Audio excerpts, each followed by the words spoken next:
देना चाहिए इनको, वो भी तो शहीद हुए हैं। उचित से उचित मूल्य किसानों को मिले, जो कि हम लोग इतनी मेहनत करके, पूरा हिंदुस्तान का किसान मेहनत करता है। बड़े बड़े लीडर्स आए, लेकिन हिमाचल की भोली भाली जनता ने मुंह तोड़ जवाब दिया और कांग्रेस सरकार को बहुमत से लाया। किसानों के लिए कोई खाद नहीं है, कोई कुछ नहीं है, कोई बीज के प्रति कोई सब्सिडी नहीं है। आगे जो है वो सब्सिडी मिलती थी किसानों के लिए, खाद के लिए सब्सिडी मिलती थी, ऐसा कुछ नहीं है।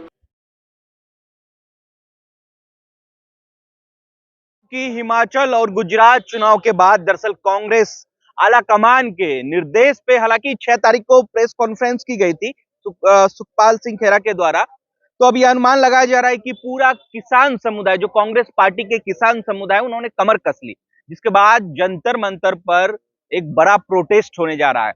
और इस बात का जिक्र है कि एमएसपी पर भी, गारंटी के कानून पे भी जिक्र हो रहा है, और 700 किसान जो शहीद हुए थे दिल्ली के बॉर्डर्स पर, उसका भी जिक्र हो रहा है। शायद इसलिए कांग्रेस पार्टी के किसान आला कमान ने आज के दिन, यानी कि आज आपको बताऊं कि सोनिया गांधी का भी आज जन्मदिन है, जिसको लेकर आज 9 तारीख यानी कि 9 दिसंबर जो है किसान प्रोटेस्ट किया गया। देखिए आप जंतर मंतर पूरी तरीके से, जिस तरीके से लोग धीरे धीरे पहुंच रहे हैं जंतर मंतर पर, और अब अनुमान है कि कुछ देर बाद जो है यहाँ पर सुखपाल सिंह खेरा जी भी आएंगे, जो कांग्रेस किसान मोर्चा के अध्यक्ष भी हैं, चीफ हैं।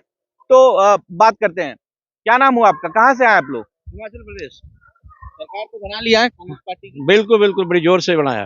गुजरात खो बैठे आप। हाँ, गुजरात भी ले लेते हैं, लेकिन थोड़ा दूर पड़ता है ना। क्या मैसेज क्या है, किसान प्रोटेस्ट आज है, हाँ हाँ क्या हाँ। मैसेज देना चाहते हैं हिमाचल की जीतने के बाद? महंगाई की वजह से और लोगों की बेरोजगारी की वजह से, ठीक है ना। और जो इनकी नीतियां, भाजपा वालों की इनकी नीतियां ठीक नहीं है। किसानों का मुद्दा है, लगता है कि मोदी जी किसानों को दबाने की कोशिश कर रहे हैं। पहले भी दबाया इन्होंने, जब यहाँ पे धरना प्रदर्शन था दिल्ली बॉर्डर पे, तो वहां पे जो इन्होंने वादा किया था वो नहीं पूरे किए। ये जो भी वादे करते हैं उनसे मुकर जाते हैं।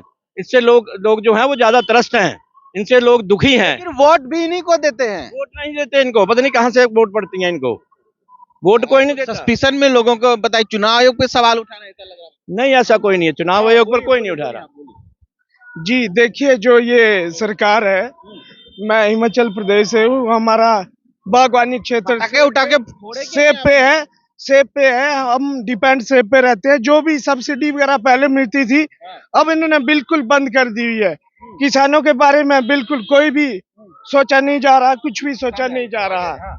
और जबकि हमारा सेब बहुमूल्य क्षेत्र है हिमाचल प्रदेश, और सेब के बारे में जैसे कार्टन वगैरह के रेट इन्होंने दुगने कर दिए, फिर भी उस हिसाब से हमें रेट नहीं मिल रहे। और जो भी सब्सिडी दवाई वगैरह की मिलती थी, वो बिल्कुल इन लोगों ने बंद कर दी। पूरा देश भर का किसान आया हुआ है। बिल्कुल, आज पूरे देश भर का किसान आया, इसीलिए क्योंकि जो किसानों का शोषण किया जा रहा है, इसलिए हम लोग यहाँ पर जंतर मंतर में आए हैं। किसानों का शोषण कहाँ किया जा रहा है, बताइए। बिल्कुल बीजेपी किया जा सरकार रहा है, सरकार बीजेपी है, किसानों का कुछ नहीं सोचा जा रहा। हर आदमी का एम्प्लॉयज है सरकार। आपको तो खुशियां मनानी चाहिए, दिवाली मनाइए आप लोग महाराज।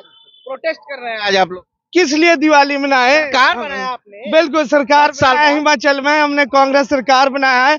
इस खुशी में भी हम बिल्कुल आज जश्न मना रहे थे कल हिमाचल में, और आज बिल्कुल जो हमारा किसान पटाखे उठाके फोड़े कि नहीं फोड़े? बहुत जोरों शोरों से हमने पटाखे फोड़े हैं, बहुत जोरों शोरों। क्या लग रहा है कि आपको जो मांगे हैं एमएसपी पे, जो कानून की बात करें, देखिए सुखपाल सिंह खेरा जी का साफ कहना है कि एमएसपी पे गारंटी का कानून देना पड़ेगा मोदी सरकार को। शायद इसी वजह से इतना बड़ा मैसिव प्रोटेस्ट किया जा रहा है। हालांकि इसका ऑफिशियल अनाउंसमेंट 6 तारीख को की गई थी, किसी को मालूम नहीं था कि इतना बड़ा प्रोटेस्ट हो जाएगा। वो तब जब हिमाचल को जीत के आएंगे। बसें आ रही हैं हर जगह से, बिल्कुल पूरे प्रदेश से यहाँ पर बसेज आ रही है। हम लोग भी कम से हिमाचल से 40-50 आदमी यहाँ पर आए हैं। हिमाचल किसान के अध्यक्ष हमारे साथ है, मैं भी हिमाचल किसान में सब का जनरल सेक्रेटरी हूँ, और हम लोग कम से कम 50-60 आदमी। लड़ाई लंबी है, इधर आइए आप। किसानों की तो लड़ाई लंबी है, ये नया थोड़ी है। नया तो नहीं है, लेकिन वक्त के अनुसार जो डिमांड है वो बदलती रहती हैं, और उसके हिसाब से जो है वो सही इनका निर्णय नहीं होता है, ठीक है ना। वक्त के हिसाब से जो है वो डिमांड बदलती रहती है किसानों की। आज महंगाई के वजह से किसान भी त्रस्त है, उनको पूरा जो मानदेय नहीं मिलता है, तो उसकी वजह से लोग तंग तो हैं ही है। अच्छा, एक बात बताइए, क्या लगा कौन कौन से मुद्दे हैं जिसपे सच में भारतीय जनता पार्टी को, नरेंद्र मोदी सरकार को ध्यान देना चाहिए किसानों को? महंगाई पर, बेरोजगारी पर, महंगाई और बेरोजगारी पर। दिल्ली बॉर्डर पे जो शहीद हुए हैं लोग, किसान, उस पर भी तो देना, वो भी तो बड़ा मसला है। उनको मुआवजा नहीं दिया, उनको मुआवजा देना चाहिए इनको, वो भी तो शहीद हुए हैं। वादे से मुकर गई मोदी सरकार, बोला था कि एमएसपी का कानून नहीं है। हाँ, ऐसा कुछ नहीं है, वो सब झूठ बोल के ना फिर मुकर जाते हैं ये। बोलते हैं मोदी जी।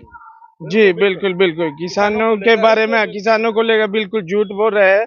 किसानों के साथ बिल्कुल अत्याचार किया जा रहा है। जो इनका कीमत हमारा मिलना चाहिए हर एक फसल का, और जबकि हिंदुस्तान में 80% कृषि प्रधान देश है और किसानों के बारे में कुछ भी सोचा नहीं जा रहा। सब्सिडियां इन लोगों ने बिल्कुल बंद कर मोदी जी दिया है। सोच रहे हैं, कह रहे हैं हम सोच रहे हैं किसानों के लिए, सब्र कीजिए, धैर्य रखिए। बिल्कुल, जब तक इन्होंने सोचना है और उस टाइम किसान बिल्कुल जमीन पर लंबा पड़ जाएगा। हम ये चाहते हैं कि उचित से उचित मूल्य किसानों को मिले, जो कि हम लोग इतनी मेहनत करके, पूरा हिंदुस्तान का किसान मेहनत करता है, उस हिसाब से उनको कोई भी। देखिए तनु, मैं आपको बताऊं कि मैं हैरान हूं कि गुजरात चुनाव जीतने के लिए जिस तरीके से भारतीय जनता पार्टी की पूरी कैबिनेट मिनिस्ट्री और प्राइम मिनिस्टर, होम मिनिस्टर तमाम गुजरात में जाकर पांव पसार चुके थे। 40 सभाएं, एक दिन में 4-4, 5-5 सभाएं। मोदी जी की 55 किलोमीटर की यात्रा, 14 विधानसभा को एक दिन में कवर करना, सोचिए कितना कंसेस है। लेकिन किसानों को लेकर जो वादे उन्होंने ठीक 1 साल पहले दिल्ली बॉर्डर्स पर किसानों के लिए करी थी कि एमएसपी पे गारंटी का कानून आएगा, जो किसान शहीद हुए हैं, दरअसल उनको मुआवजा भी दिया जाएगा। देखिए कुछ भी नहीं हुआ, जिसके चलते आज कांग्रेस पार्टी जो है, कांग्रेस किसान चीफ खैरा साहब जो है आज बड़ा प्रोटेस्ट करने जा रहे हैं। आपको मालूम होगा कि उन 15 मांगों का भी लगातार जिक्र है, जो खैरा साहब आज यहाँ से ऑफिशियल अनाउंसमेंट करेंगे कि वो 15 मांगे कौन सी है जिसको लेकर किसान पार्टी सच में सक्रिय है और मोदी सरकार के खिलाफ एक बड़ा मुखालफत के लिए सड़कों पर उतर चुकी है। अच्छा, एक बात और, लास्ट सवाल, क्या लग रहा है कि परिवर्तन दिख रहा है किसानों का, किसानों के मुद्दे से परिवर्तन है? जीता जागता उदाहरण है। अभी हमारे कल ही रिजल्ट आया हिमाचल में, तो जीता जागता उदाहरण है हिमाचल में। कांग्रेस सरकार आई है और इसलिए आई है क्योंकि किसानों के बारे में इन लोगों ने कुछ नहीं सोचा। पूरा सेंटर हिमाचल में आया, मोदी जी खुद आए, अमित शाह आए, बड़े बड़े लीडर्स आए, लेकिन हिमाचल की भोली भाली जनता ने मुंह तोड़ जवाब दिया और कांग्रेस सरकार को बहुमत से लाया है। 24 का मुद्दा ये नहीं बन सकता ना। अब देखिए, मंदिर का भी, मस्जिद का भी मुद्दा हो जाता है तो किसानों की मुद्दा दब जाता है, बड़ा मुद्दा हो ही नहीं पाता। क्यों नहीं, किसान जब पूरे हिंदुस्तान का एकजुट हो जाएगा तो बिल्कुल मुद्दा कायम रहेगा। ऐसा नहीं है, बिल्कुल 2024 में कांग्रेस पार्टी आ सकती है। किसानों के लिए कोई खाद नहीं है, कोई कुछ नहीं है, कोई बीज के प्रति कोई सब्सिडी नहीं है। आगे जो है वो सब्सिडी मिलती थी किसानों के लिए, खाद के लिए सब्सिडी मिलती थी, ऐसा कुछ नहीं है। तो ये प्रोटेस्ट चलेगा? चलेगा और भी बढ़ेगा। लोग उसमें नाराज नहीं हैं, हुई, कौन नाराज? लोग बहुत नाराज हैं।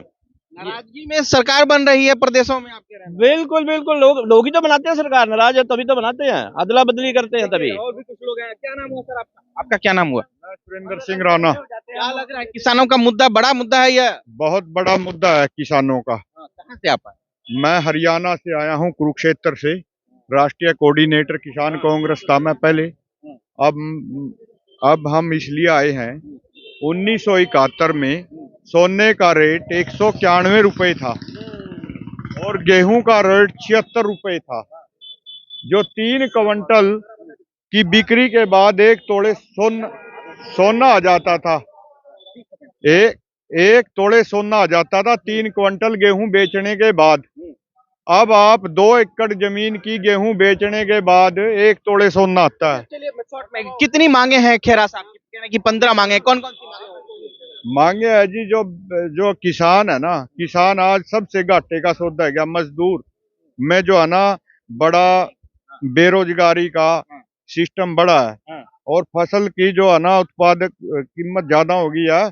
जो उस पे लागत मूल्य आता है उसमें कई तरह के छिड़काव करने पड़ते हैं। जमीन जो है ना फसल कम देने लगी और उसके ऊपर लागत ज्यादा बढ़ गई है। किसान आज हताश, परेशान और बहुत दुखी है।